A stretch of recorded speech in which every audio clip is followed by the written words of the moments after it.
નમસ્કાર. આ કૃતિ પટેલ તો ફરી વાયરલ થયા.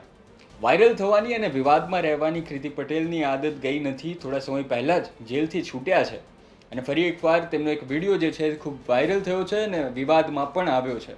આ વખતે જગ્યા જે છે તે છે ભવનાથ.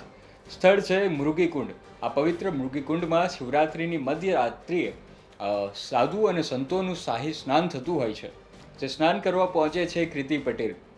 તેઓ અત્યારે સાધુ પણ નથી, સંત પણ નથી, સોશિયલ મીડિયામાં ઇન્ફ્લુએન્સર હતા. થોડા સમયથી વિવાદમાં રહે છે અને જેલની સજા પણ કાપીને આવ્યા છે.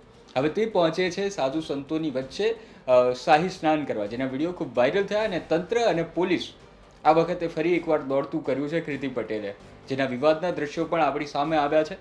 આખો મામલો શું છે તો શાહી સ્નાન વખતે કૃતિ પટેલ જે છે તે શાહી સ્નાન કરવા માટે જાય છે. સાધુ સંતો પણ તમે જોશો તો તેમની સાથે સેલ્ફી પડાવવા ખૂબ ઘેલા થયા છે. આવા વચ્ચે સાધુ સંતોમાં પોતાની એક અલગ ફેન ફોલોઈંગ ધરાવતી કૃતિ પટેલ શાહી સ્નાન કરવા પહોંચે છે તો સાધુઓ રોષે ભરાય છે. તેના ઘણા કારણ છે. તેમાંનું એક કારણ એ જ કે તેઓ મહિલા છે. સાધુ સંતો બ્રહ્મચારીઓનું પાલન કરતા હોય છે ને તેવામાં કોઈ મહિલા તેમની સાથે જાય છે અને આ શાહી સ્નાન જે છે તે સાધુ અને સંતો પૂરતું જ મર્યાદિત હોય છે.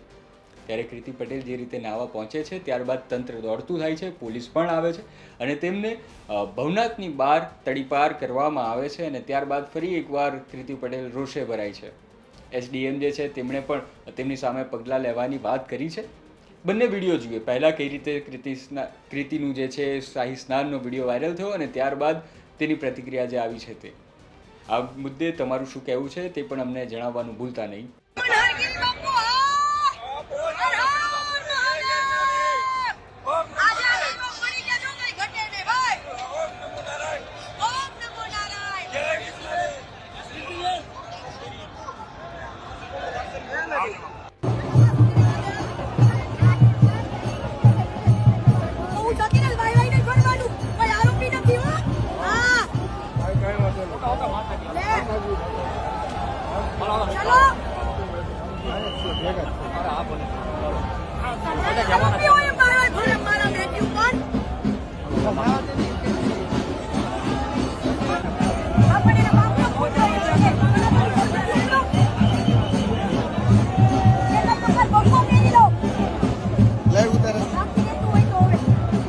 રિપોર્ટમાં દેવો કેમ